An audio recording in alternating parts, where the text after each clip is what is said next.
Elliot bought his first home with his partner in October. For what we could afford in Sydney, that is a one-bedroom apartment. I'm originally from Brisbane, so I've got friends that are buying houses with this same money. He split his loan between a 2-year fixed mortgage just below 2% and a variable rate just above. When we're looking around, talking to the people, talking to our broker, it was seeming like 2023, and now that seems to have rapidly changed. Housing analyst Martin North says even before Australia's official interest rate starts rising, 1.5 million households with a mortgage are already under pressure. If I compare the number in stress now pre-COVID, it's up by 10%. So we've got many more people in financial difficulty. DFA estimates 42% of borrowers are spending more than they earn. But this figure is much higher for households that have taken out a loan or refinanced within the past 2 years, and it will rise as interest rates do. Victoria has the largest number of borrowers in mortgage stress, but New South Wales is more vulnerable to rising interest rates. The most vulnerable are concentrated among new housing growth areas in the outer suburbs, like Narre in Melbourne, Lumea in Sydney, Tapping in Perth, and Toowoomba west of Brisbane.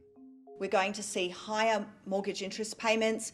We're also seeing higher fuel prices, strong inflation in rents, also food prices more recently. In fact, when we look at inflation for essential goods and services, it's running at almost double wage growth. Barrenjoey Chief Economist Joe Masters believes most borrowers are well placed to cope. We've seen net household debt fall. We've seen households store up this $250 billion war chest of savings in cash deposits. And we've seen an extra $80 billion to $100 billion put into mortgage offset accounts. The household sector doesn't look dangerously leveraged. The average masks this really important difference, that there are some households doing well, but there are many households that are not doing well. Many borrowers have taken out short-term protection, with fixed mortgages accounting for around half of home loans last year. One broker told me about 70% of the loans he worked on were fixed for 3 years or more. But with fixed rates surging and tighter regulation, that broker said about a third of those clients would no longer qualify for their existing loans.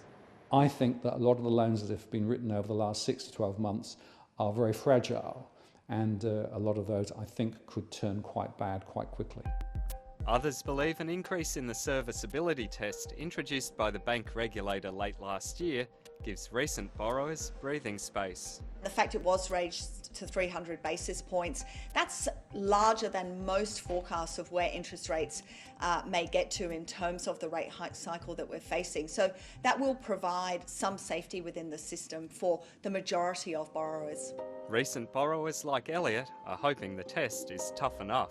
It will just sort of hit us when it does, and then we'll realise, oh, we should have planned for it. He doesn't have long to start planning. The Commonwealth Bank is among those tipping a rate rise in June.